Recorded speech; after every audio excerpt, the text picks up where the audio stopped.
John and Darin's office chairs provided by GT Omega Racing. You can check them out at gtomegaracing.com. Welcome to This Week Inside Sim Racing, October 28th edition. I'm John Sable alongside Darin Ganji.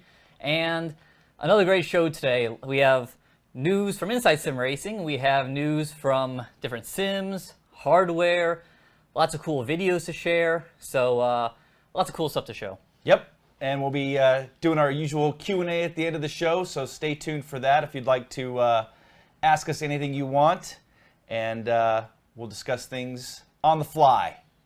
Before we get going here, I want to say that you may not be with us next week. You're going out of town. You're leaving Correct. town tomorrow, going back to Ohio. So we're either going to run I'm either going to run solo next week. John may come in via Skype if we can get that all situated. Which, by the way, I'm going to be working on that after you leave. See if I want to get Gamer Muscle back on the show, and we have a lot of other interviews planned. Renato Simeone from Rizza said he'd do an interview. Tony Gardner from iRacing said he'd do one. Wim Breeze said he'd join us. So I want to be able to get that set up so we can have those guys join us. Yep. So what do we got first today? Well, before we begin, one thing that we forget every week is if you're watching this video, if you could please like it. Yeah. That greatly helps us. Well, and we should say it again later when we get At the end. the bulk of our viewers. Yeah. But yeah, please like us on the video wherever it is.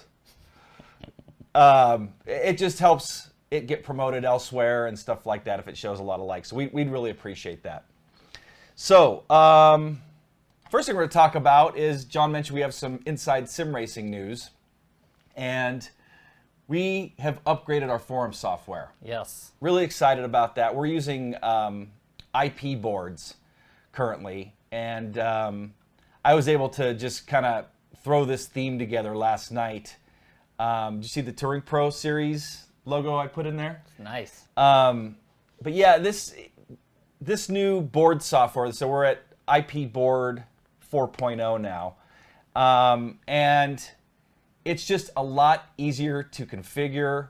There's lots of great themes that we can add to it. There's lots of great new functionality. And so anyway, we'd like you to join us there as well, isrtv.com/forums. And going to add some new themes. This is one I just tweaked in probably about an hour last night or less to match our main website. But so yeah, check out our new forum software if you get a chance. So what do you think of it so far, John? It's awesome. And also, I kind of stopped at the bottom here because I'd like everyone to check out this nice BenQ banner and go click on that and check that out. Yep.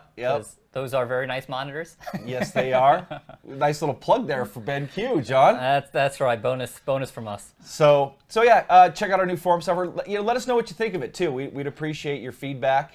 You can leave it in the forums or talk to us here in chat. So, got some more inside sim racing news. We're really proud of this one. Yep. Why don't you take that one, John? Yeah, and so we have a new partnership, and let me go ahead and pull it up, and let me get rid of dump the forums here, and it is with Motorsport.com, the largest racing website in the world. Yep. And so I want to start at the home page here and show you how to navigate over to our content. So if you click over on the TV and scroll down a bit, and here we are. Yeah, and what's really cool about this is that they asked us to be on their site. They did. We didn't reach out to them. And so we're really proud that they looked at us as a quality content creator, and that they wanted to have a special channel or page for us in their TV section. So, yeah, they've been populating with a bunch of the recent shows. It's funny, they have like the last 2 months worth of shows, but then they skip all the way back to September of last year. So hopefully they're going to fill that gap for us. But yes, anything new that we're going to post, we're going to have there. So you can tell your friends and neighbors and family that sim racing is getting bigger, and you can see it at motorsport.com and show them our channel. So we'd appreciate that. Yep, and just for you current viewers, this doesn't change any. Our videos are still going to be on YouTube. these are more or less being mirrored currently at motorsport.com. But it's a great way to capture new people. Yep. Yeah. So anyway, we're really excited about that and proud that we're a motorsport.com partner. Next up, iRacing, pretty much last week, right when we were doing this live show, came out with this video of Nordschleife, and Greg Hill talks about, how much work. Here's Greg Hill right here. As a matter of fact, I have that hat. Talks about how much work has gone into this track, and it's phenomenal. I think it just looks amazing. It does, and this is a great, I think I called it in the blog, this is like a mini summer blockbuster when it comes to trailers because it's 10 minutes long. But definitely suggest you guys watch the full version. A few questions do get answered here. I don't believe at Sim Expo they had the graffiti on the track. They didn't. So here's the graffiti. I kind of wonder if they're going to have all the graffiti because some of it's not PG-13. Yeah, and iRacing, I think they pride themselves on being more on the PG-13 side. But a lot of these shots look like they're almost DX11 because, it looks real. It doesn't look like this is a video game from this footage. Yeah, it does really show off the power of the physics-based rendering. Since this is going to be, I don't know if it's the first tracks, I think Five Flags that came out back in like early summer might have had the PBR shaders, but you really see it here. And those PBR shaders make a big difference. Even when I was in San Francisco driving the Crew Wild Run expansion, they had upgraded the PBR shaders, and that looked a lot better. So it makes a difference. Yeah, it does. So I've talked to the guys at iRacing, and it's going to be available in December. But we are going to be bringing you a first look and a test drive of it. Hopefully mid-November to late November. We've got access to the back end and the alpha and stuff. So, and John, I think I told you I was going to contact Kevin Bobbitt at iRacing and see if I could do a test drive while you were gone. I think John almost started crying. I died a little on the inside. You were like, what? What about me? Yeah. So anyway, it's not going to be available for us to try that with. They're adding, and they say it in this video that they're adding the last bit of vegetation. So yeah, they're really going all out on this track, and they go out all out on pretty much every track. And you can tell Greg Hill really puts a lot of pride in his tracks. Oh yeah, he talked about in the video how he. First thing he thinks about when he goes to bed, or first thing when he wakes up, last thing he thinks about when he goes to bed. It's just always percolating there. And I would say he's the best track maker in our industry. Probably. And his team. Yeah. I would definitely give him that, how do we put it? Tag? Kudos? Award, yeah. Slap on the back. Yeah. I tell you, and looking forward, once iRacing's done with this, what do they focus on next? Le Mans. It's like, talk about two heavy-hitting tracks that take a lot of time, and it has to get old after a while. Going to the computer every day at the office, and it's like, ugh, you're still here. Yeah. But on the other hand, looking at what they've put into this, it almost makes me wish I was like on a development team like that, helping create a track and and be involved in something like that. It just seems like a really cool process. And what's cool about it too is that it may never really get old because you're always doing new tracks. If you kept modeling the same track over and over again, or this, if like you were just redoing the NASCAR tracks or something, but it's always something new and exciting. And anyway, they're doing a great job on it. And on top of our first look, and this isn't for sure yet, but I talked to Tony Gardner about us doing a special event, and I think I talked about it last week on the show. So we'd like your opinion too. We were talking first. I thought, oh, let's do the GT1 cars and the GT3 cars on track at the same time, so a multi-class. But then I started talking to John about it, and it's like, there's maybe too much track, and too many tight corners and blind corners to allow the GT1s to really get by the slower GT3 cars. And it's probably a pretty good matchup as far as lap times go, but yeah. So we're thinking just doing GT3 cars, but we'd love your opinion. Comment here in chat, or after the show when it's on demand, or in our new forums.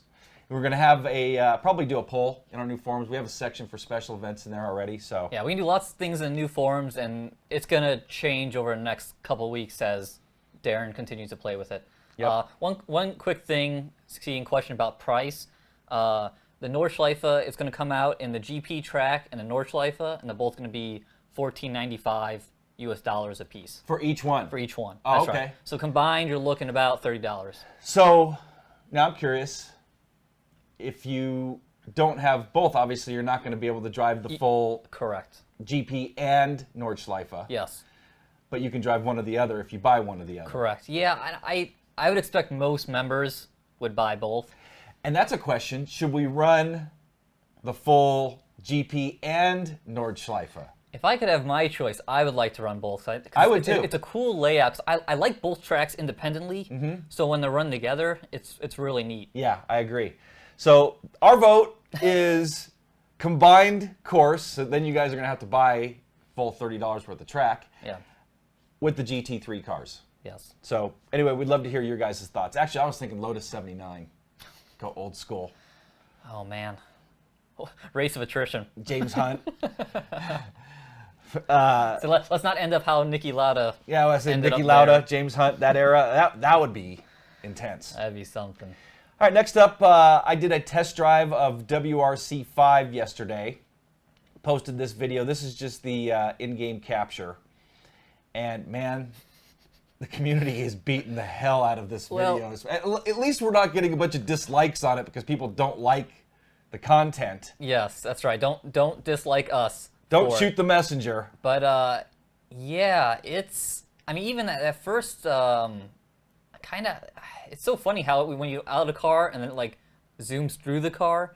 Because I know a lot of people were picking on the graphics, which I mean, they are lacking a little bit.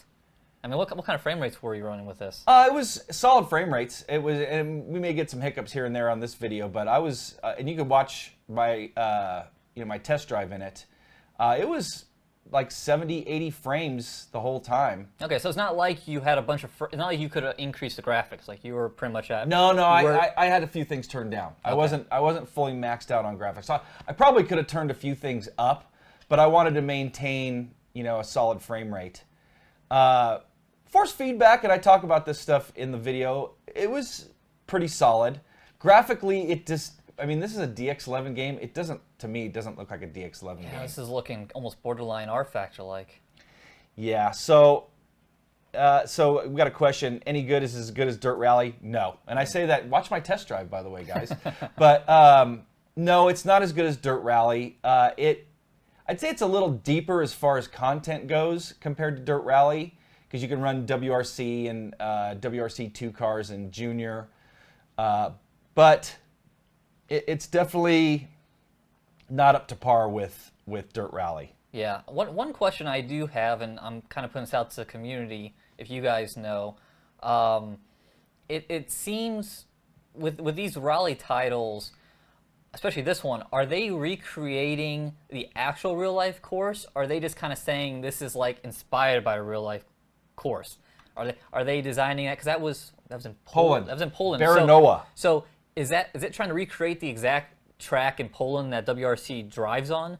Not laser scan, but like trying to recreate it. Or is it just saying, well, this is kind of what Poland looks like, and this is kind of like we're just going to put some turns here, and it's going to feel like it. That's a great question. Because I don't know that. And I haven't really been able to. I've wondered that even about Dirt Rally. It's like I know like Pikes Peak, you're essentially you're recreating it. Yeah. But some of these other ones, and I'm not as familiar because we don't really get WRC coverage over here. I wish we did. It'd be nice. I love Rally. I'm sure you can go find it. I've been watching other things illegally, but shame on you, John. I know. That's the only way we can get it, though. It's true. How else can we watch it? We can't. There's no channel in America that shows any of that stuff. I mean, No. If you dig, you may see something on Fox Sports or something like that where they'll recap something WRC related, but they'll show more rallycross here than actual WRC content. Yeah, I don't. Yeah, we don't really get WRC. We get a few. We'll get the Blanc Pond. Damn it. Yeah, but they don't show them live. We Those are normally recapped. don't get those live. We normally get them recapped on CBS Sports Network, which is like a channel not a lot of people have. But anyway, yeah, I'm curious what you guys have to say how how close that is to real life. I am too. Moving on. Oh, and I was driving the Ford Fiesta, and actually I had a question for our viewers here before we move on. Okay. Ford Fiesta in Poland, like we mentioned. Now, I was driving. Now, John says it's pronounced Robert Kubica. I thought it was Robert Kubica. So, and I'm not trying to compete here. Well, I've heard I'm just curious. Because someone called me out in the video. Oh, really? On YouTube. Because in F1 broadcasts, I've heard people say it both ways, but I've heard Kubica more than Kubica. Is he French? He's Polish, I believe. Really? I think he might have been the first Polish F1 driver. Oh boy, I hope I'm right. You guys are gonna kill me if Fill I'm us in, guys. we want it. We're continuing to show our good American not knowing the world. They're making fun of you in chat too. They're talking about your Sebastian Loeb. That's right, Sebastian Loeb. Sebastian Loeb is in the game, by the way, too, in WRC5. I saw Oh. his name in the standings yesterday. I guess he's still running a partial schedule. Yep. Okay, moving on. John's right. Kubica. Oh, someone said hi from Poland. So, anyway. At least we have someone that can confirm for us. Yep. Next up, what do we got, John? We have Race Room, and they released some new, kind of just after we talked about iRacing last week, has new free base content. Well, it's relatively free. Race Room came out and said, hey, we're offering some new free base content. And so they released, I believe it was 6 cars and 2 more tracks. These cars, as Charlie the dog drops his ball down the steps, these cars are they're fictional cars / cars that you don't see very often. Like the 134 Judd V8 is this like BMW looking little race car that I guess someone shoved a V8 in. You have the Saleen S7R, which real world car, awesome car. And then outside cars, you got some new tracks. Portimao, maybe? How do you pronounce it? Probably not. Portimao? We'll go with that. Portimao. That's a real world track, and that joins Lakeview Hill Climb and Race Room Raceway, which is a blast. Our fantasy. Have you tried Lakeview Hill Climb? I don't know if I have, to be honest. It's a lot of fun. We did a test drive with it with the Audi 90, and it's a fun hill climb track. I love hill. That's another thing I'd love to see on local TV. Hill climb. Yeah. Hill climb stuff. That would be really cool. Yep. So yeah, it's good to see new free content. I mean, the nice thing about Race Room is you can go test any car and do like a test session. And normally you can only do that at the Race Room track. And I'm curious now if you can do that at the other 2 tracks as well. We'll have to check that out. But yeah, now you get some new free base content. So really no reason not to check it out or recheck it out, since that sim's changed a whole lot over the past year and a half. You know, and something I don't see Wim from B-Sim Racing, something that he had mentioned in his blog at his site was that they have the free test drives too. So you can go into their store and test drive a lot of their content before you buy it. Yep. And so, yeah. John, I'm going to go step away for a second and go get Charlie under control because he's crying about 15 feet from us. So, John, why don't you keep things going here? I'm going to walk on by. Yes. Next up, going to talk about Assetto Corsa version Quiet. 1.3.4, which, you know, normally when you get these decimal place updates, they're not that big. But this one had a few that kind of caught my eye. One thing is a lot of new updates to the GT2 and GT3 cars in terms of tire model, and also something that was pretty interesting is... Hold on. I got to interrupt you real quick. I had my mic on. I'm sorry for disciplining my dog and you guys heard it. My apologies. So back to... I meant to turn my mic off when I walked off. I was worried about it picking up in my mic, but No, I'm sure everyone heard it. Everybody probably heard it. Everybody man. had to have heard it. I was definitely kind of... my apologies. Anyway, back to Assetto Corsa. Okay, back to Assetto Corsa. Well, if you couldn't hear me, yes, GT3 cars updated, and one thing that I liked is now leagues can adjust ballast in cars to help kind of balance them out, which is really cool. And then also they have a new benchmark mode, which allows you to pretty much check out how the title's running on your PC, which I always like that. I know you're. People are like, poor dog. John, please defend me here. No, I'm gonna defend you. I don't abuse my dog, do I? No, he deserves to be. He's a big baby. I'll bring him. You know what? By the time before the show's over, I'll bring him down. You guys can see him. You know, the shame is, I was gonna jump over to one of the other pieces where we have a video roll. You can't hear us. Oh man. That's funny. But yeah, if you guys have big dogs, especially labs, they need to be talked at a bit. He's whining again. You know what? If he's not, I spend so much time with him. If he's not next to me, I don't know if you guys can hear him. He's he will whine and moan and groan. And then then he's like a bull in a china shop. I mean, hopefully we don't bring him down here. He starts knocking down lights and Actually, I thought about bringing him down. I'll bring him down on his leash. Yeah. So he doesn't get out of control. Anyway, yeah, he does need a hug, Lionel. Too many hugs all day long. Okay, that was so mean. Oh, if you guys knew Charlie, you wouldn't think so. Anyway, so you talk about the benchmark mode? Yep. Okay, so we're done with the Assetto Corsa. Pretty My apologies for getting us off track there. Pretty much I ran through Assetto Corsa. All right, so next up, Team Redline and Fanatec teamed up for this really cool video that was posted. We didn't actually post it on our site, but Virtual R, BSim, they posted it. We'd actually run it live if it wasn't 8 minutes long. And they basically talked to all of the members, or most of the members, the key members of Team Redline. Gregor Hutu, very professionally done video too. It was really nicely done. Yes. But they talked to there's the team. Look at them all studly walking down this hall. I know. I love this shot too. No, these are some great shots. All blacked out. Yeah. This guy's looking badass. Yeah, they are, and they're sim racers. Anyway, I just thought it was really cool to just put a spotlight on Team Redline like this. And there's Dom Doohan, who I've met in person. Great guy. Dom's a lot of fun to hang out with. Yeah, this was a really cool video, and Dom really talks a lot about how sim racing has really stepped it up, of late, and it really does mirror real life motorsport and can be just as competitive. Yes. So.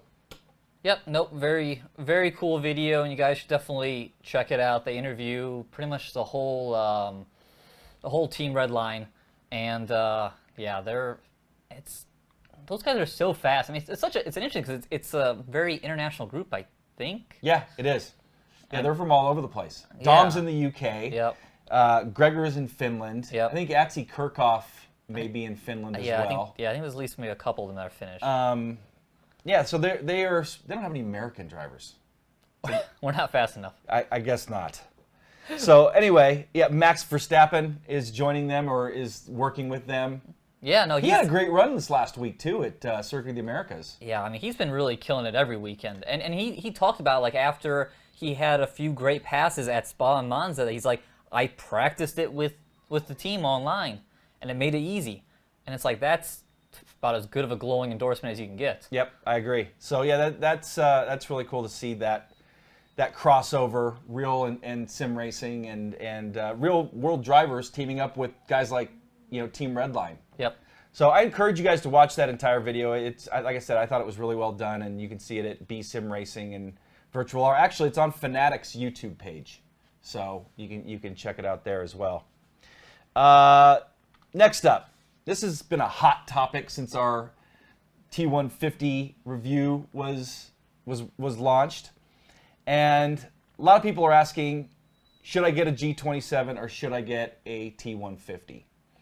And what's funny too is I've seen some comments off of our YouTube channel and then elsewhere, or on our YouTube channel and elsewhere, I should say. And Charlie is just whining like crazy. God, what a baby. Anyway, should I get this or the G27? Is this better than the G27? And we didn't really say that in the video. No. I said it was a great replacement for the DFGT. Yes. You know, to fill that void in the market. So we're going to give you our opinion. You know, and I've seen people referring to it as a G29 killer. So why don't you take that comment and give your opinion on that? Yeah, I mean, and I know I specifically talked about the G29 in the video at the end. And, I mean, I don't know if I say G29 killer. I think the T150 wheel, as far as driving-wise, is better than G29. I think it's a little bit smoother. And like we talked about, the T150 still has a little bit of the gear feeling. A little notchiness. That's right, that you don't get in the T300 because of it being a hybrid belt and gears. So, but I think it's less than G29. I think it's pretty equal force feedback. I think that's kind of a wash. Yeah, I'd agree with that. And then, but the on-center dead zone that the Logitech rims wheels continue to have is still there, and you just don't have that at all in the T150. Now, I feel, now to counter that, I feel that it's in the T150, if you just let go of the wheel at center, it's not going to move on you. Yes. So, but as soon as you move off center, you're feeling force feedback. Yes. So that dead zone, in my opinion, is that big. It's as big as one of those notches that you were just talking about, Yeah, basically. it's what you want it to be, because no one wants to be having to go like this to keep the car in a straight line. Yeah. You got to have some dead zone so it's relaxing, you know, going in a straight line. But then, but stops the oscillation. That's right. But once you come off center for a turn, you want to feel that car react to it. And that's where the G29 still struggles with that initial reaction. In terms of everything else, I mean, you know, the G29, it's a better looking wheel. You know, the rim is nicer material. The T150 is what it is. It's an entry-level wheel. Yep. And how many times did we say that during that piece? A bunch of times. It's an entry-level wheel, and it's made not to compete with the T300. Right. So that's why the T300 not only performs better, it looks better. Well, if you go by the numbers, T150, T300. That's right. 150 is half of 300. I'd say it's half as good as a T300. Yeah, I say as an overall package, that's a very fair assessment of it. And on the flip side, G27. So you get the G27 package, you get the shifter, you get the pedals. The pedals blow the T150 and the stock T300 and the stock TX pedals away. Yes. They're much better. There's no question about that. The G27 comes with the shifter, which basically gives you a nice little button box, plus the 6 buttons on the wheels. So if you're going to be on the PC and you're considering a package to get right now on an entry-level basis, PC only, you should probably consider a G27. Yeah, because the price right now... $250. $250. So, you know, at that price, you're getting quite a bit. But if you want to run on the PS4 and you want something entry level, and that I would bet money that price is going to come down at least a little bit. Oh, probably. You know, it's $199 right now. It's probably going to be eventually $170. 160. Yes, at 169, I could see it coming down to eventually. So I would see that coming down in time, and it for that segment. But here's the other thing too. T150 is upgradable. You can get the T3PA pedals or the T3PA Pro pedals. You can use the TH8A shifter. So I think if you're planning on trying sim racing out and then potentially upgrading in the future, you could upgrade the pedals, you can get the shifter, and then maybe upgrade to a TX base and get whatever rim you want to go along with those pedals and the shifter that you already bought. So Sure. So anyway, yeah, is it a G29 killer? No, I don't think so. I would, if all I could run were one or the other, I would take the G29 for sure. I mean, it's got the brake mod in the pedals. I would. It doesn't come with a shifter anymore. No, it doesn't. There's another $60, but it's also G29's twice the price. It better be better for $400. Actually, I think we saw it come down to like $369 recently. Yeah, and that's a better price. So, anyway, we wanted to give you our take. Actually, let's put that graphic back up again real quick. I'm happy with my little graphic that I made here. Yeah, so G27 versus the T150. And so there was our take on it. I think some people maybe didn't listen to everything we had to say or took things a little out of context. But it's for entry level. to replace the DFGT, I think it's a perfect in that segment. Oh, absolutely. Yeah. No, like I said in the video, best entry-level wheel to ever come out, I think. Well, and here's the other thing too. That G27, I can't imagine they're still producing it. Yeah, I'm waiting for that. It's like how much stock do they have? I mean, they had to stop manufacturing it years ago. I mean, allegedly 3 years ago, Logitech said they were getting out of that market. No, but G27 was always considered PC. It was always considered a PC-based wheel. Although it worked on the PS3, it was still considered a PC product. So they still they continued to produce it. Okay. But they just weren't marketing it, and they weren't, they got away from the DFGT is no longer available. Yeah. I mean, you can see it in some places that may have had some stock, but that DFGT is going for as much as the G27 now. Yeah, yeah. So yeah, at some point here, the G27, I have to imagine in the next, 6 to 12 months, it's going to probably disappear from the shelves. Yep. I mean, because they still seem to sell pretty well, and at some point, Logitech's going to really push that G29 Yep. and 920. Yeah, I agree. Speaking of the Okay. 920, actually, before we move on, the 920 supposedly has got some issues on the PC, and we had some issues with it when we first tried it, as far as the driver and how it's interacting with the PC. So we need to revisit that ourselves, do our final review on it. We did the Xbox One, look, but we need to do our final review on along with a lot of other things. We're like John said, we're chipping away. We're getting getting caught up on all of our content. Yes, including our next topic. Yes. A lot of people have been asking about the Forza 6 review, and you just finished it. It is done. Did you stop the upload because of the show? Yes. Oh. I lost the better part of 3 days of my life, but it is done. More than that, though, too. I know. Well, yeah, that's not including the filming and the prep work. And yeah, doing reviews like this, there's a lot to it. I mean, Forza Motorsport 6 is a super in-depth game, and you'll be seeing the review of the single player posted tomorrow, Friday. When are you posting it? I think we should maybe try to post it tonight if we get it uploaded. Okay. We'll see if it uploads. It'll be up by tomorrow. Last time I was trying to upload it, it was over 600 minutes to upload it. So it's 7 gigs. 7 gigs worth. It's a big. You guys want in depth? Here it is. So speaking of that, Real quick before I want to say something real quick. yeah, If you weren't here at the top of the show, we would appreciate a thumbs up or a like on this show. We got 135 people watching right now, and down from our normal. Hopefully that'll pick up by the end of the show. But 51 thumbs up. How about 135 thumbs up? Anyway, we'd appreciate it if you liked the video, if you're enjoying the show. And every time, any of our shows, we would appreciate a like or a thumbs up on it.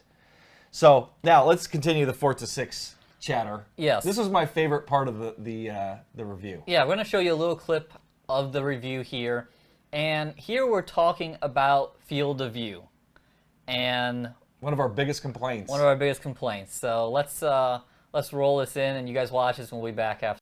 That pretty much can make anybody happy, except for us sim racers. Guys like us that want to drive in the cockpit. Should we give them the Yes. the example? So we took some pictures today, and we feel like this is the seating position in Forza. We forgot to grab wheels. We feel like this is the seating position in Forza, where you're looking at the whole wheel. You are. You can see the entire wheel. And that is not realistic. And again, I think it's going back to the majority of the people that play this are on a gamepad.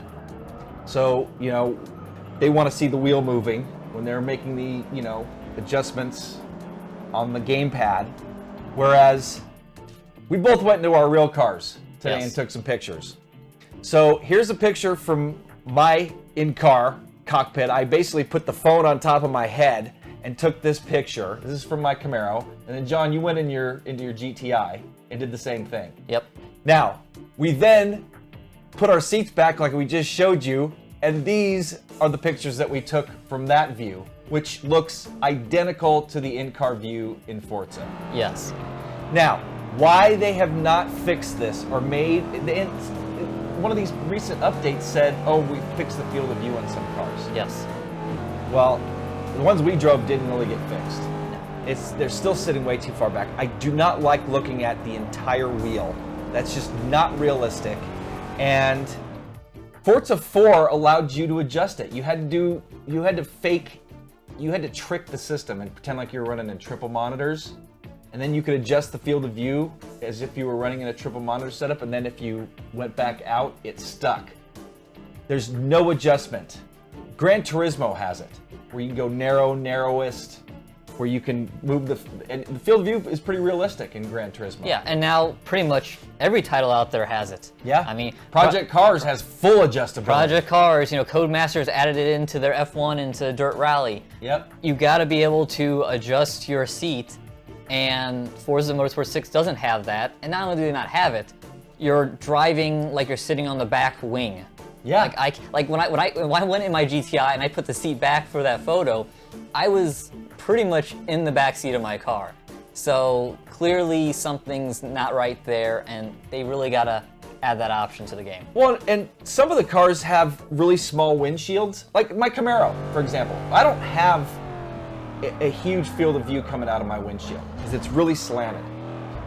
But it's nowhere near as bad when I'm sitting in the seat.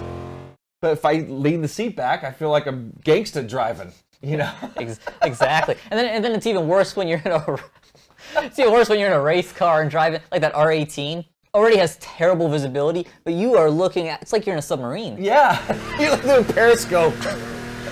So it needs to get fixed. And on that subject, would also like to see them be able to have an option where you can turn off the hands and the steering wheel. Yes. Because for a lot of us used to sim racing, that's what we do. We find it distracting. Well, I don't need to see another wheel. Exactly. And I don't need to see extra hands. And not only on top of that, the hands and wheels in Forza, there's a little bit of delay. Now, I don't feel the delay in the car input as far as my steering. Input lag. Exactly. I don't see an input lag there, but there's a visual input lag. Yeah.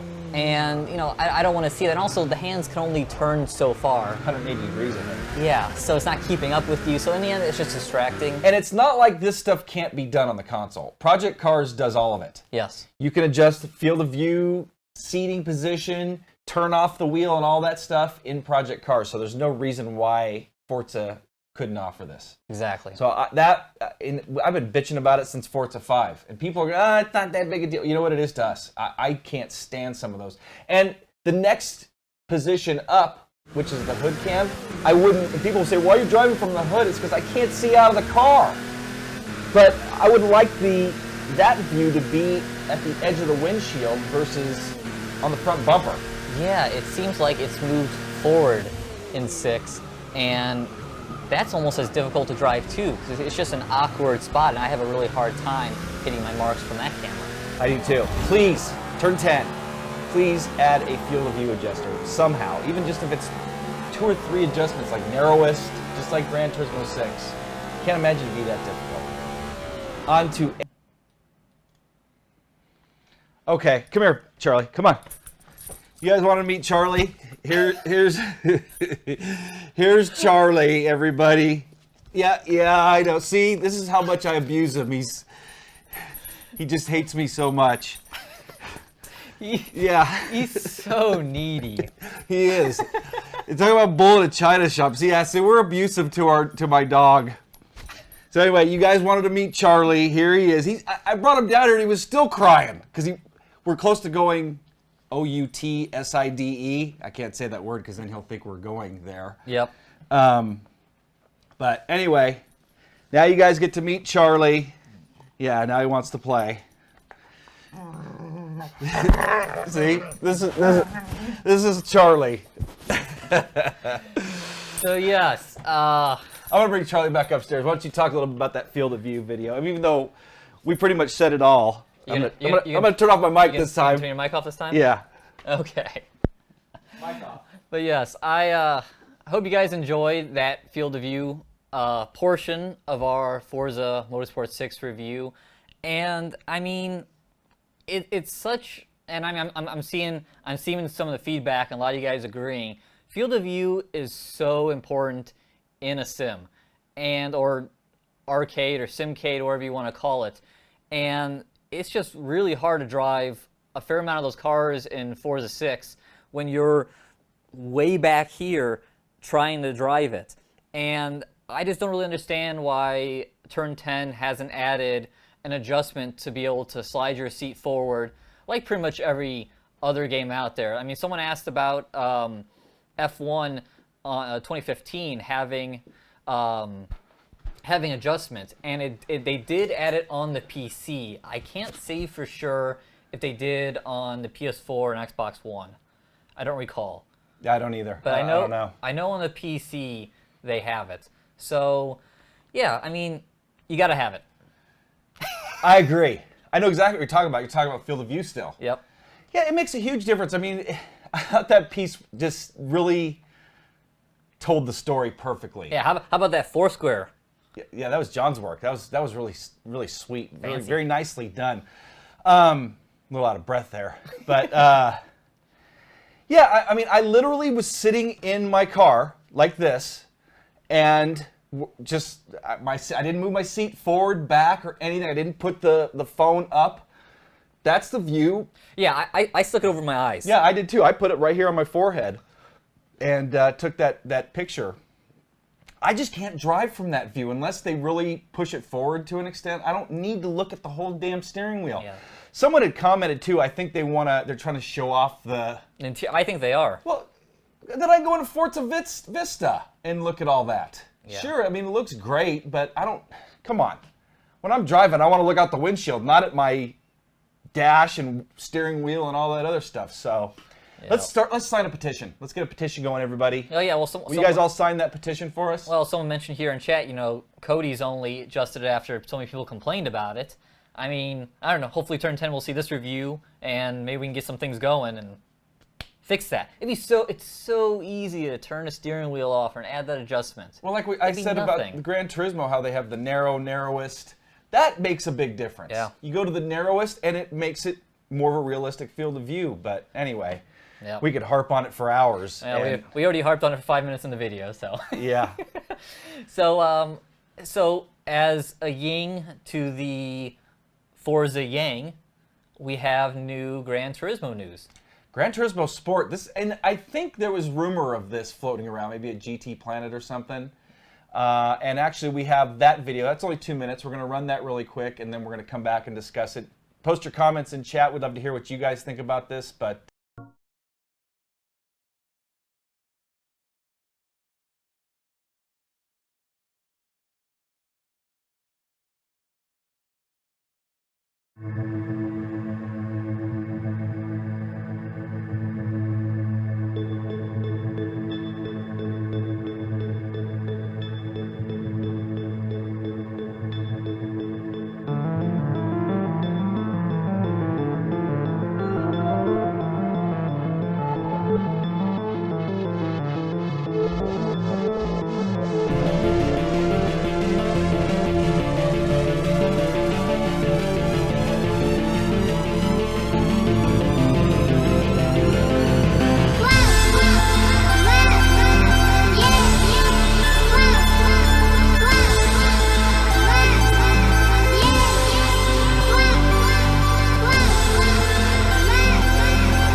So there you have it, GT Sport, and supposedly a beta is going to be available. Seems like our friends from the UK call it beta. I did we not call know it that. beta here. Anyway. Either way. Looks like it's going to be available early 2016. Some people wondering whether it's going to be on PlayStation Network, how they're going to do that. I'm assuming it's not going to be like a Gran Turismo prologue, even though I'm kind of feeling like it is a Gran Turismo prologue type deal. But it looks like you're going to be able to compete, represent your country. Was it your country or manufacturer? Yep. So what do you guys think? This we can just transition into Q&A because this is our last topic of the day, and then we're going to go to Q&A anyway. But so FAC 9P, so is this some league racing thing? It kind of seems that way. I mean, they're basically FIA sanctioned, and I'm reading from GT Planet's their news blurb that they had yesterday. And so they're going to have race winners in Paris during the Christmas season, including the Formula One World Championship. Casanori made it clear he has ambitions with the FIA, as Polyphony Digital is working closely with the FIA to drive future of motorsports for the next 100 years. So what do you think of it all? Yeah, I mean, hearing some comments here, what people think could be, you know, maybe it's, someone asked about subscription, you know, piecemealing, and I don't think it's going to be that. But yeah, I mean, it is interesting to know, is it going to be like a prologue and allow you to be able to do certain things like single races and stuff like that? Or, you know, I didn't think about this thing, someone brought this up, maybe it will just be like an online only thing through this FIA. Like maybe that's just what it's going to be. It's going to be these events, and it's all going to be multiplayer based, which and what'll be interesting too is with this FIA thing, is it going to be time or racing? That's a good question, because GT Academy, excuse me, GT Academy was all hot lapping. Yeah, time trial based stuff. Yeah, and right now, you know, how we talked about this a little, you know, in the past, how pretty much all these online, you know, games and sims are set up outside of like iRacing and a couple things, kind of shit shows. I mean, there's got to no other way to put it. No, that's good. That's a good way to put it. So, you know, you can't have, if it's going to be a big wreck fest, then what kind of online racing FIA championship is it? Not great. Well, and to go back to FAC 9P's comment about it being league racing, it's going to need to be, I mean, if they're going to sanction it, they're going to have to do something like an iRacing where you have an I rating and a safety rating or something along those lines. And that's funny, that was the subject we were going to talk about with James Westy, Gamer Muscle. Yep. Was he did a video about should all multiplayer racing have some kind of sanctioning like an iRacing does. And I mean, to make it good, I mean, that's why league racing is so popular to, you know, within the niche within the niche, is because a good league admin will stick to his guns and rule it with an iron fist. Yes. And not put up with even if the best driver, the best guy in the league, you know, breaks a rule, you have to enforce it. Yep. And that's why some of the league racing is basically the best racing there is. Even on iRacing. Yep. You know, iRacing can be a shit show sometimes. Yeah. You know, especially in the lower divisions. And even in the GT3 class divisions, if you're in a lower split, the racing could be not as good as it is in the higher split. I mean, absolutely. When I'm in the top split, it's fine. Yeah, and usually if I am, I'm like the bottom guy because of my I rating isn't that high. But usually the racing is high quality. It's rare that you see idiotic moves because people are really trying to protect their I ratings. That is a little bit why I kind of laugh when people get on iRacing. They're kind of like, you know, it's a mess out there. It's not any better. And it's like, well, get your stats better. You know, you do better yourself. Yep. And you'll get out of that. Yeah. Like, otherwise, you're basically going to race around guys like you. Yeah. And if your I rating is low, you know, I'd say under 2,000, you know, you're going to get grouped into splits with guys that may be under 1,000. You know, depending on how many splits there are, too. I mean, if you race in like some of the special events, you know, where there's 1,000 people showing up, a lot of times you'll get put into a split with guys that are like within a couple points of you. Really close to you. Yeah. That's really challenging. You get a bunch of guys around you, and then it's funny because if you pressure them, you can get them to make the same mistakes that you make. Yeah, yeah, exactly. Those races are really tight. But anyway, back to GT. One thing that I'm kind of curious about is this beta. What does it mean? I mean, I think we're both big fans of Steam Early Access. We talked about it with Dirt Rally. We think it makes the games so much better to have this big public, beta test, and yeah, so it'll be interesting if the beta for this Gran Turismo Sport is just like, hey, come try it for like 2 weeks or 3 weeks or a month as kind of a preview, and here's the game, and there isn't going to be that much improvement because there just isn't that much time.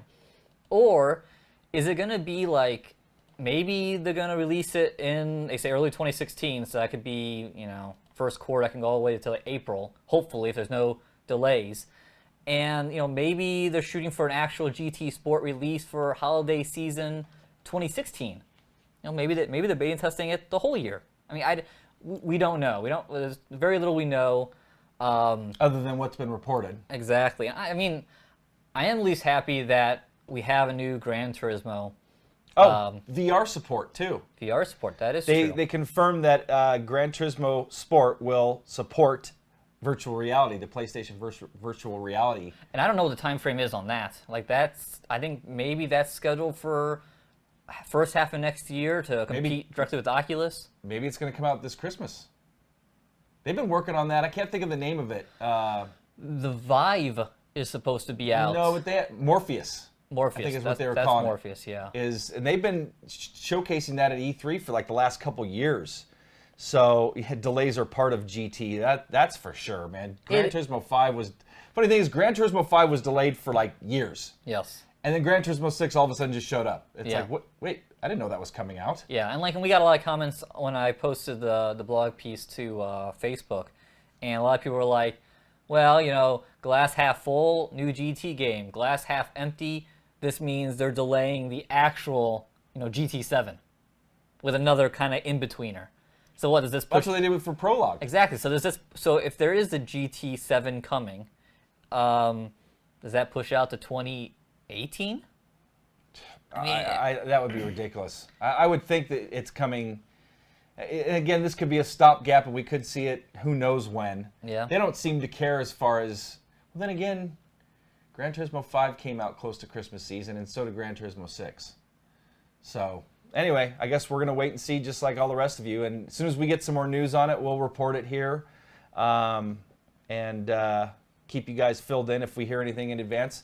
I'd love to see that Morpheus come out maybe it's going to come out this Christmas season because it's not going to just be related to Gran Turismo Sport. It's going to be exactly. So we had a few questions that I just copied here. Martin Arts asks, how can you see what split you're in? During the race, you can't. After the race, when all the standings are posted, you can. It's been a little while since I've iRaced, but I think there's a race standings file. I think there's a race code, and I think at maybe the last number in it has what split you're in. No, but there's a button.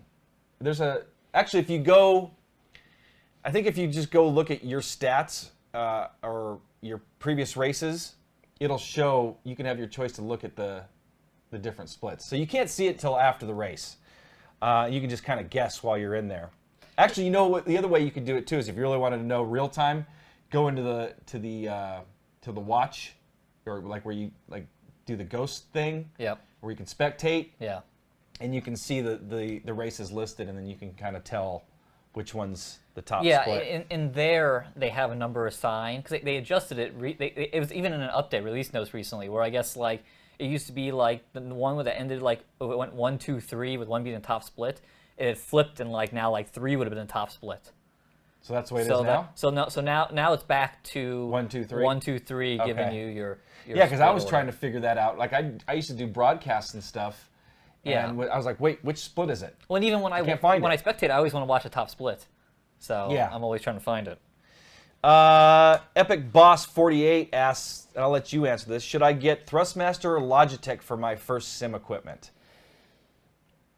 Well, a little bit of that conversation earlier, it depends what you're talking about. What system, Epic Boss? What are you on, the PC, PS4? What system / what budget? I think if you're in that, I guess you can say now, 360 to 470 price range, I think the Thrustmaster new integral setups are the way to go, which I know the leather TM28 integral for the TX is out, because we've been getting questions about it. People want us to review it. Yeah. Which we already reviewed the rim and the base separately. Yeah, same thing. So we're not going to go back and do that. But I keep on hearing about delays for the Alcantara rim.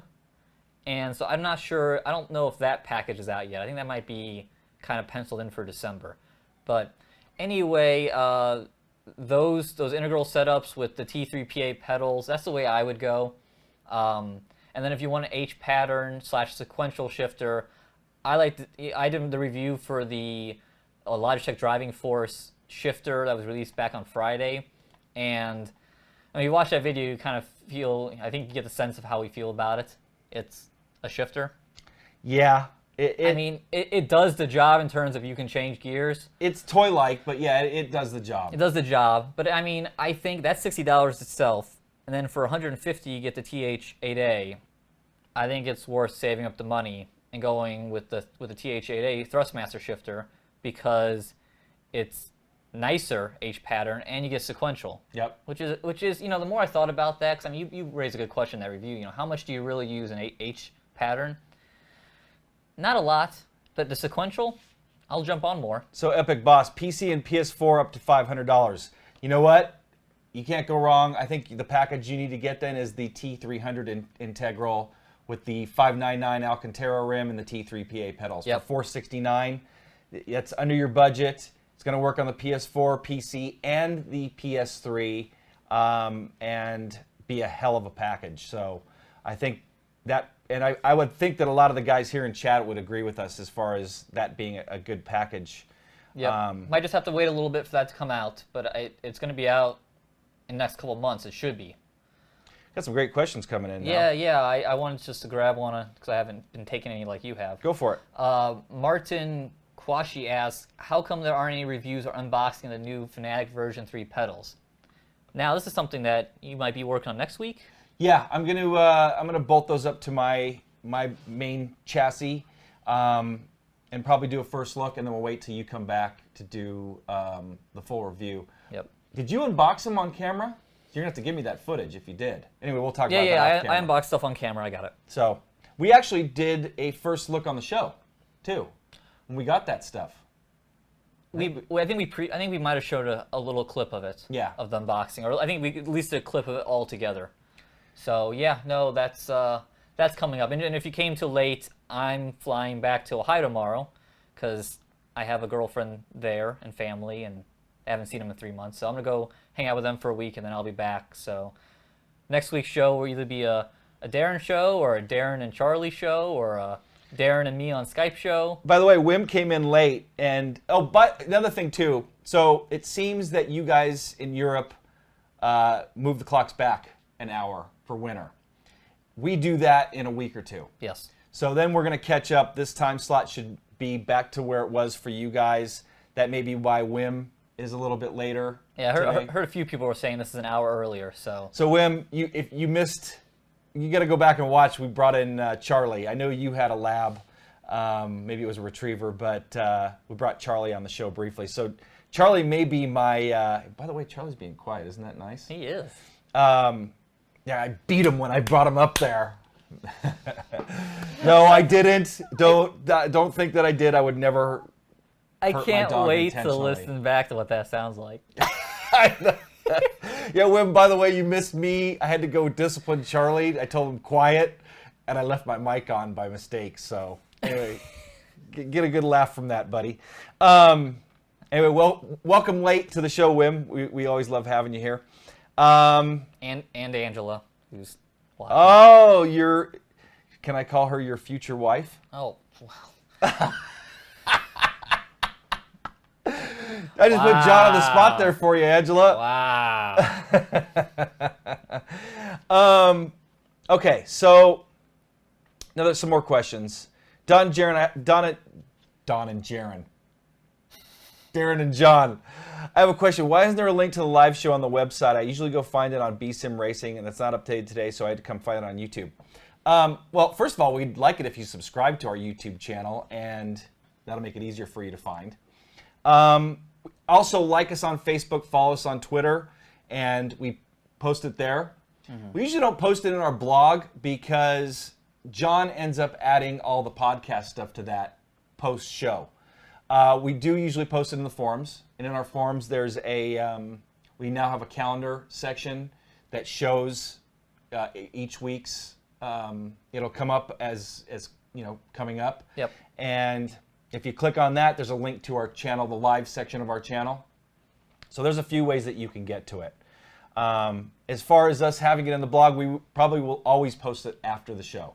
Yes. Just because there may be some other things we talk about, and we post links to the podcast. Yeah, I feel like I always go back and I add a few more topics that we don't have originally when we post the live show to YouTube. So someone just said that their $5.99 wheels shipped today from Amazon. So yeah, I've seen it. It's, you know what? They're slowly trickling out. It's odd. People have gotten them at all different times. Can you say hi, William? Hi, William. Hi, William. But Oliver said that. Maybe William is Oliver's son or friend, or anyway. I'll take it. So what else we got? Oh, Richard Gore asked, do you know what happened to the BTCC content on iRacing? Also, could you push Tony on it if you get him or someone from iRacing on the show? Yeah, when we, matter of fact, we're going to try to do a live Q&A with him. And you can ask him when we have him on the show. And anytime we're going to try to interview somebody that's, really important in the community, and not that Gamer Muscle wasn't. We did talk about having him on the show, but anytime we're going to do something that we're going to try to promote it, way in advance to where, maybe, we can get Wim to post it on his site, and we'll post it on ours, and maybe get Rob at Virtual R to post it. And but yeah, we'll try to notify you guys well in advance so that you can be here to join in the live chat and ask questions. We want to do Q&A. We could do a lot of these interviews pre-recorded, and we talked about that, but then you don't get to ask that person live questions. Yeah, ideally we'll do it live. So we're still kind of getting through some technical issues. And I will say, even with Tony Gardner, I have so many questions to ask. Like, I'm kind of like... You're a fanboy. Well, a little bit. But no, I just have a lot of... Like, the BTCC one is definitely one I want to ask. That's a great question. But there's so many things that have been kind of, like, queued up as far as, like, the new tracks and, they got all this content and... new user interface, just a lot of stuff to talk about. So if we can't do it live, we'll definitely at least ask those questions, and we got a lot of good stuff that I think we'll get to. Yep, I agree. Jonathan, you actually, your turn if you got something. I don't have anything. I got two, and they came from Jonathan Adams. He noticed on the WRC video that the T3 PA Pro brake was modded. Was that the Ricmotech or the load cell I mentioned? I think it's the load cell you mentioned. There was a comment on YouTube, I believe it was, and it might have been Jonathan. And that is a prototype load cell that Thrustmaster was going to come out with, but it didn't meet their quality standards. So they shelved it. And then they started coming out with a bunch of other stuff and focused their development and research and development and energy on future products. They still may come out with one in the future, but they have not given me one. I have one of the few prototypes left, and for me, it's working great. I love it. You tried it, didn't you? Did you get a chance to try that? You may have tried it earlier. I think I tried it earlier. So John doesn't remember. I love it. It works in conjunction with the conical brake mod. So that answers that question. And then your other question was, Jonathan, is the Alcantara worth getting if you have the T300 stock rim and F1 rim? What do you think? Alcantara 599, is that worth getting if you have the stock? If you want a bigger rim, yes. Yeah, the bigger rim alone, it depends what you drive. I mean, let me start there. But the bigger rim, only 2 centimeters, makes a big difference. And, I drove the stock T300 rim for a while, and I was pretty happy with it. I even kind of preferred it because I came from the G27. And even though I was going from stitched leather to rubber, I kind of liked it more. So it's a good rim, and I like the Formula rim. I like to, okay, it is there. I like to use that when driving like an IndyCar, F1 car. But yeah, in terms of everything else, that Alcantara rim it's just really nice. The larger diameter is nice. The softer material, even the more padding.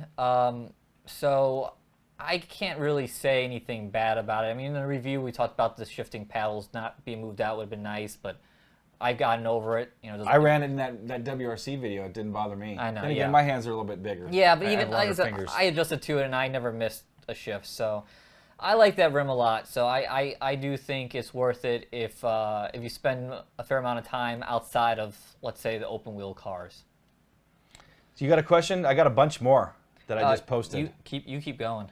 Okay. And actually, I'll ask some of these questions, and Yep. you can start. You can ask them. Yeah, and Wim just said too. The 599 is lighter, so it. Well, it's allegedly the same weight. Like if we did in the review, It feels lighter. It sure feels lighter. I don't Yeah. know what it is because Thrustmaster says they weigh the same, but it feels lighter.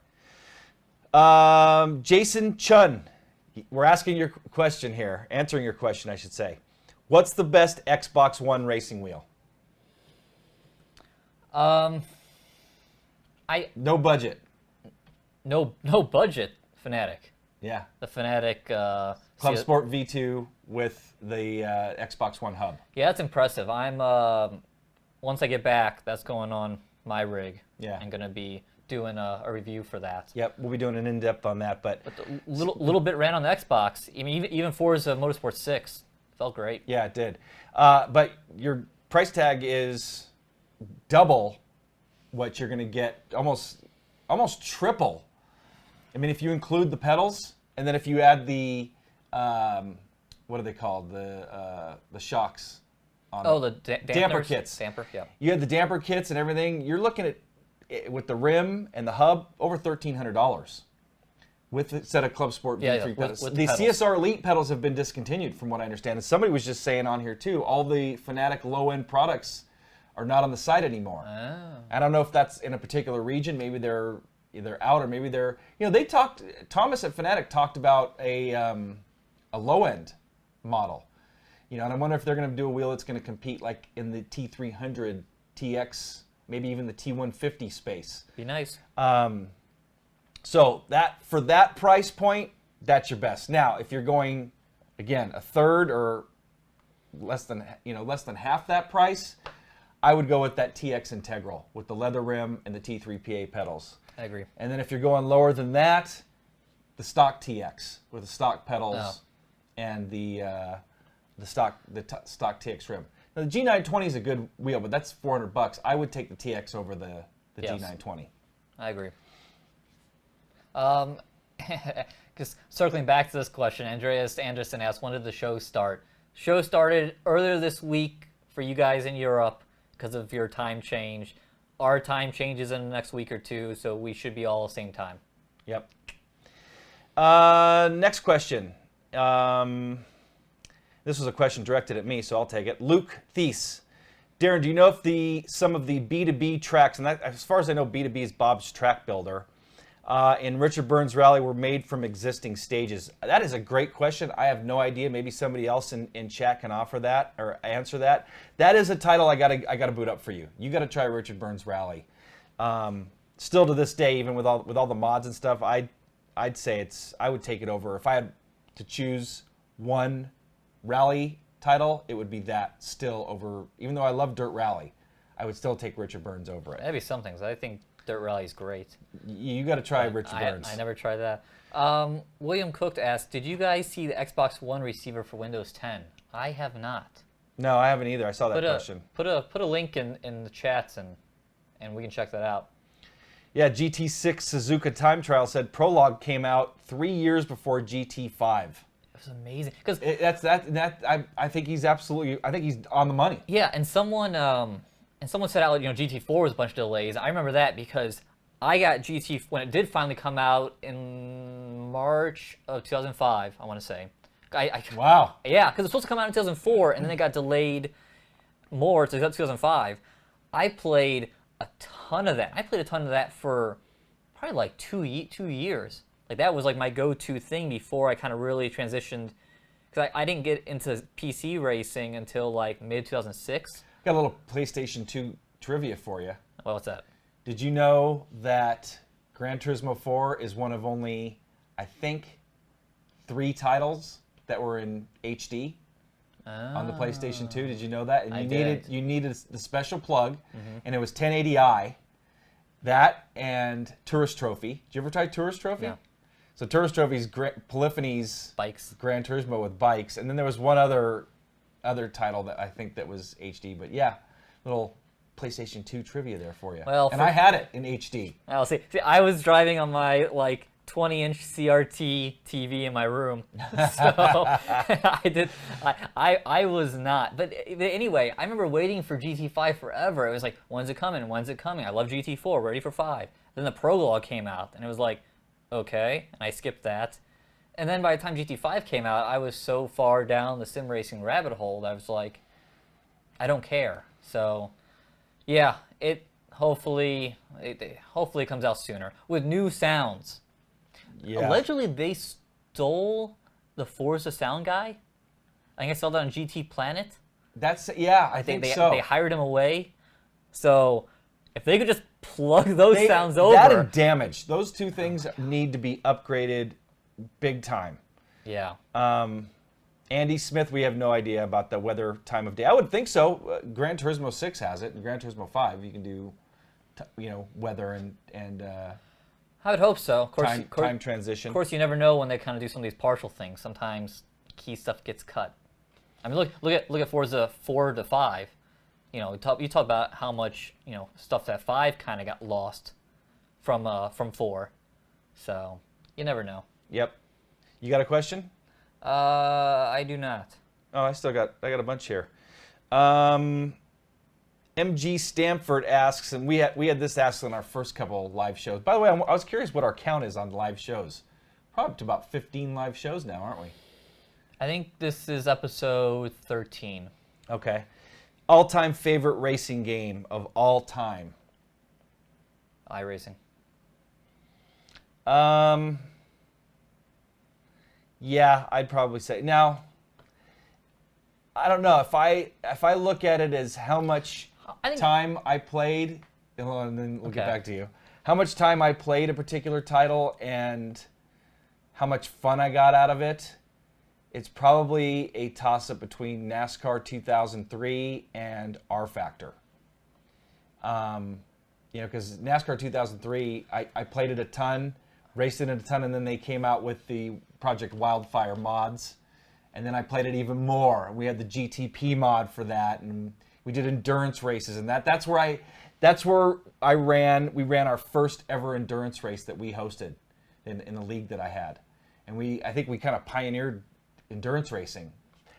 The U.S. Pits was a site that really pioneered endurance racing. They did a race called the Bull Run 1000, and then I talked to them. I said, hey, why don't we get together and do more? And they're like, no, we're just going to stick with the Bull Run 1000. I even helped admin that race for a few years. And then I'm like, okay, fine, I'm going to do my own thing. And then we did, I think our first race was 6 hours of Daytona. Did a Daytona road course. Then we did a 12 hours at Daytona. And, wow.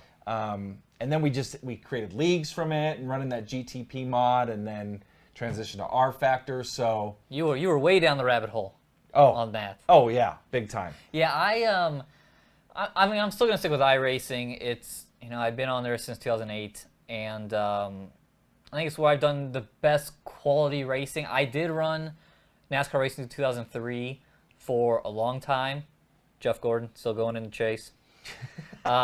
So I ran that a lot, and every week, the mods, and they kept on updating the cars, the car of tomorrow, or actually the 2007 cars, and then to the 2008 cars, and all the tracks got updated, and people would come out with new signage every week to match the real world. And that's what I did. I drove along the real world, but I never raced. I raced online once. I only did AI, which that's a testament to. I think the AI was passable. It was good. It was good. I mean, I had a good enough racing with just AI. Yep. But the experience I've had with iRacing, that online multiplayer and that pick and play, because I've never had a stable schedule where I can do a league. Always wanted to, but I can just never fully commit. And just being able to jump in is just the best for me. My current favorite is iRacing, for sure. And especially, we did that Nordschleife video. I mean, just the level of detail and the lengths that these guys go to create that level of detail, in my opinion, in this industry is second to none. Yeah. And sure, they had some deep pockets backing them initially with John Henry. But from what I understand, they're independent now, and they're not relying on John Henry money. And it's basically money that they've earned from, they've got a return on that investment. And now they're running independently of John Henry's money. Yeah. So you don't hear John Henry's name mentioned much or at all anymore with iRacing. Yeah. So, by the way, did you realize we're at an hour and 15 minutes? I knew we were starting to get long, but we're just going to keep rolling for another, what do you say, 10, 15 minutes?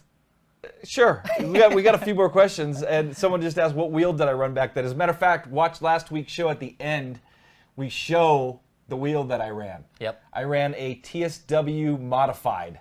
For the longest time, no force feedback, and I loved that D-shaped Alcantara rim, and I wore the Alcantara down to where it was just like leather, I guess, or just, I don't know. There was no more Alcantara on it. No more fuzz.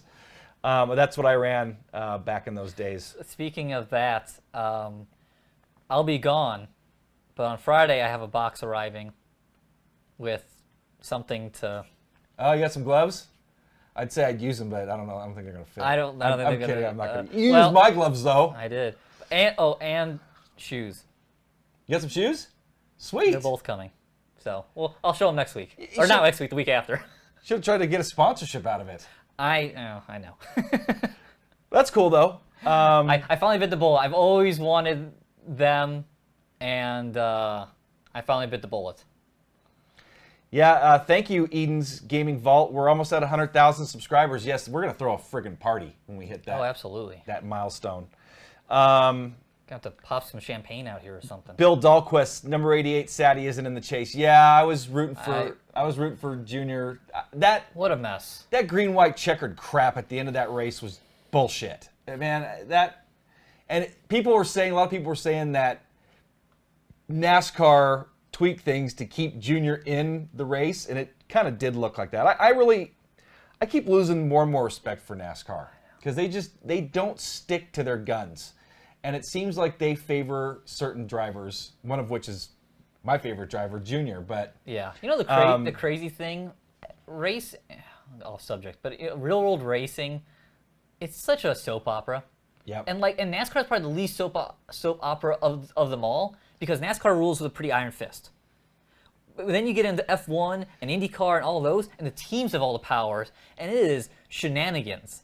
So it's real world racing. I don't know, like so many, F1, IndyCar, NASCAR. It's not what it used to be. I want to get it together and just be like, this is what you do to fix this, fix this, fix this. They could be so much better. Ugh. Richard Gore, did we watch the F1 at COTA? Yeah, I watched, and I'm honestly bored to death with Formula One, and great race. It was a good race. It was the most exciting race of the year, but friggin' Mercedes show again. Has anybody else won this? Didn't Vettel win a race or two? Vettel's won 3, I believe. Has any other team won? No. So it's been a Mercedes show all season long. Did you see that little video of Lewis Hamilton throwing the hat? Of course. At Rosberg, and Rosberg's like... a little so pissy. I mean, it's oh my god, that was classic. But you know what? Put the shoe on the other foot.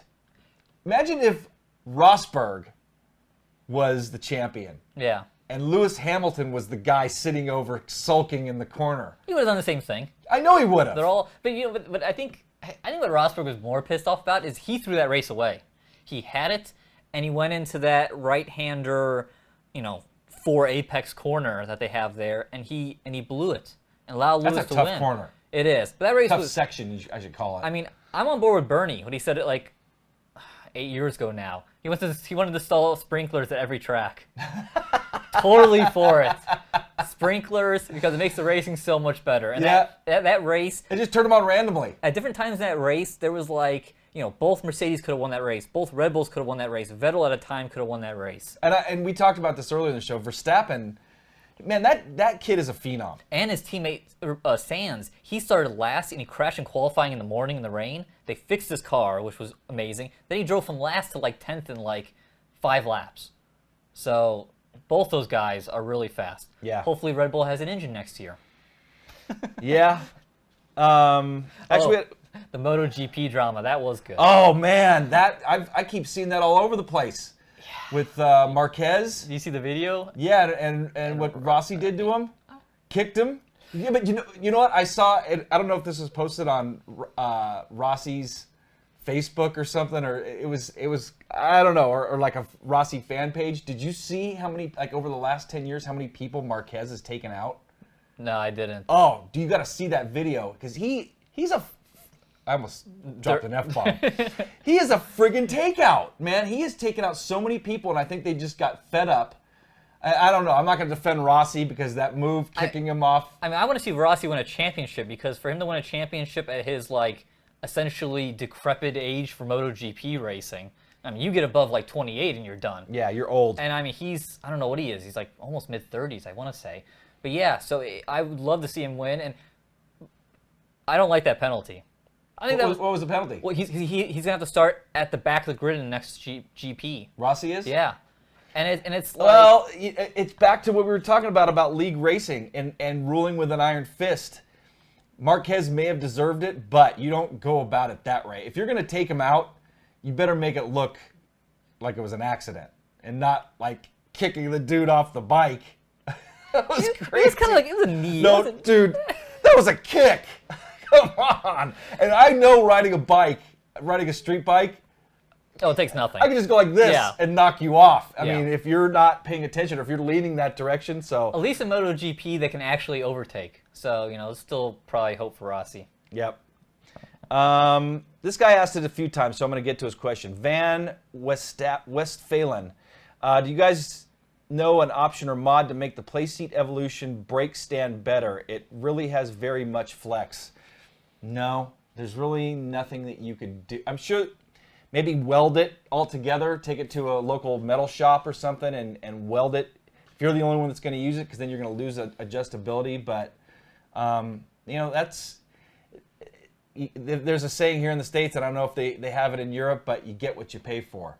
And in that case, you're getting what you pay for. If you want something higher quality, you're going to need to step it up and spend the money on it. And that's the case for real cars, wheels in sim racing, chassis, the whole 9 yards. It really comes down to you get what you pay for. Yeah, absolutely.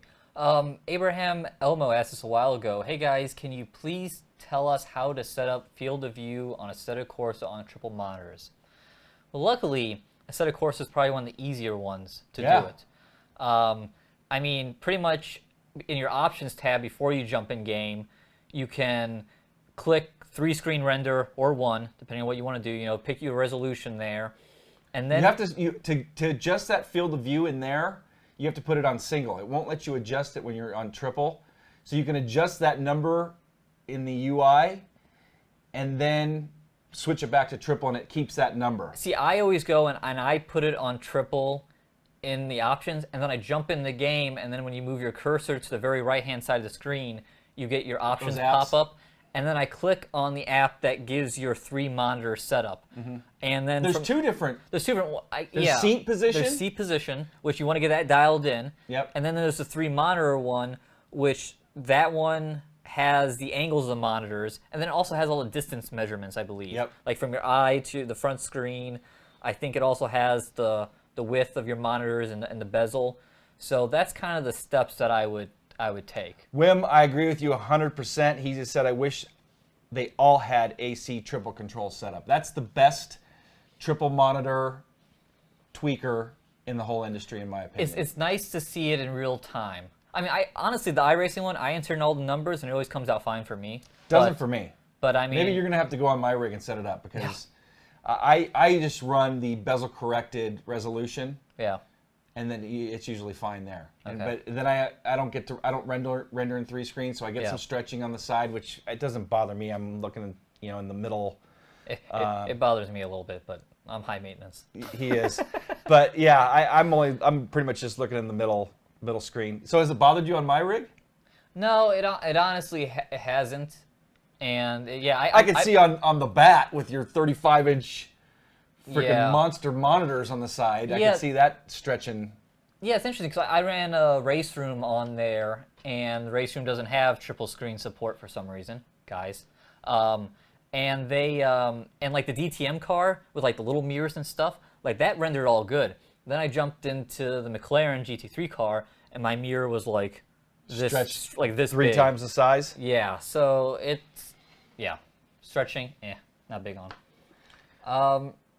One more. Well, I don't know how much longer we go, but anyway, Jason. 5 more minutes. Okay, We're an hour and a half, man. We're pushing it today, guys. we are. Jason Chun asks, Assetto Corsa or Project Cars? You know, they're both. I kind of have them both in the same category. I think overall both good titles. I do a little more Assetto Corsa, partly because Project Cars runs terrible on my AMD graphics card, which I guess is an issue that you might have to consider. And but Assetto Corsa, I really like for hot lapping. I all the time I'll fire up a Ferrari and go around the Nordschleife. Like, I love that. You love the LaFerrari at Nordschleife. I do. That car's so much fun. That car even was fun in Forza. But yeah, I really like that combo and laser scan tracks. I will say one thing, and I've been hearing more and more about this. You know, Assetto Corsa is still lacking a bit it's still lacking multiplayer. And multiplayer doesn't seem to be progressing, and it's been out for a while now. So I don't know. And honestly, I don't know if I haven't done Project Cars in multiplayer yet. So I don't know what to say there. I haven't done either. Project Oh, Cars. I did. I may have done briefly in Assetto. Project Cars has better multiplayer than Assetto Corsa. Now, So my if you wanna do opinion, AI driving. I like them both. Yeah. You know, for me, it really depends on which car I'm going to get in. But like, I had it booted up for our T150 review and the Ricmotech review.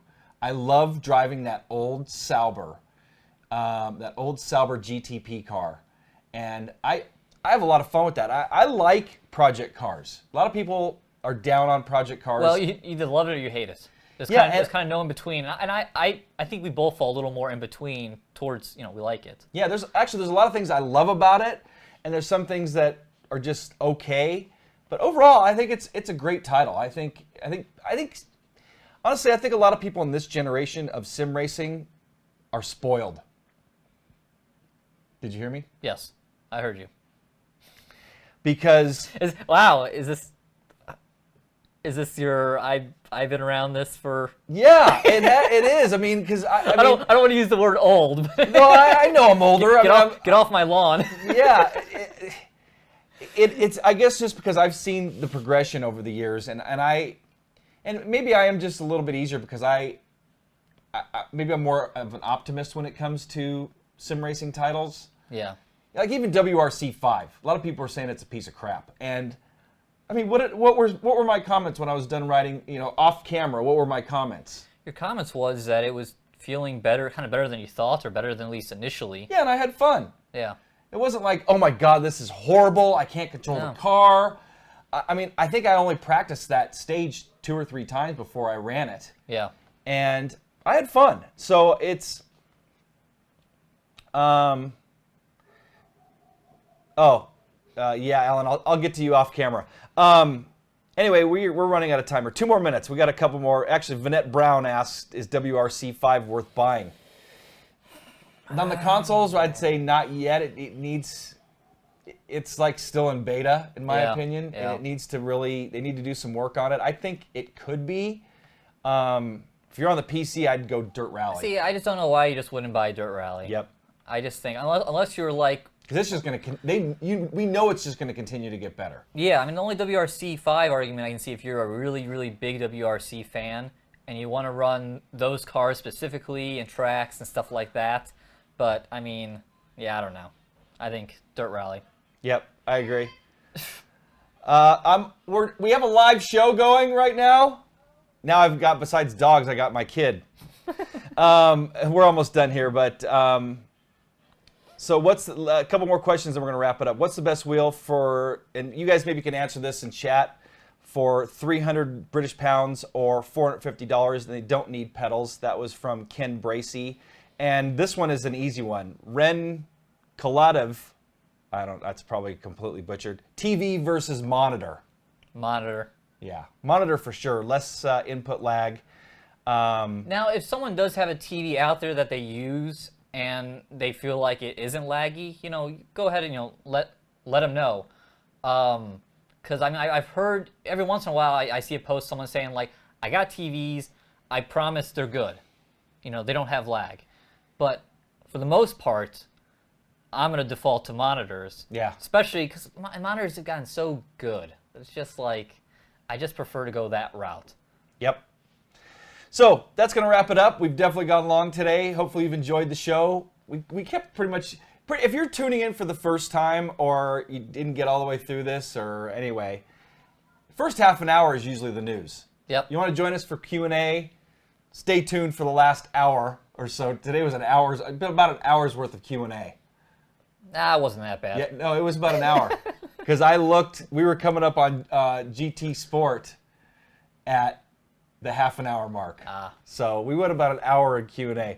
So anyway, hopefully you've enjoyed the show. We loved interacting with you guys and girls. I think there might have been a girl or two in there in live chat, and we appreciate you guys signing in. And we should be matching up times here in the next couple of weeks.